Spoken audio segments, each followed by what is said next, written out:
Now let us discuss the 74. The major product of the following chemical reaction is. What is the major product formed in this reaction?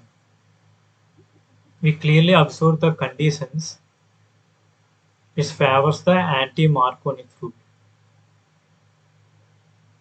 Anti-Marconic route. We're going to radical mechanism to form Br radical which is attached at the highest hydrogen side. According to anti-Marconi's rule, this Br minus is attached at a higher number of hydrogen atoms. This bond is break to radicals. This Br radical attacked on highest hydrogen atoms, and this hydrogen is attacked on the lowest hydrogen atoms to form the CH2 bond CH2Br. So our answer is second. But according to Marconi's rules, 4 is the correct answer. This is an Marconi's rule.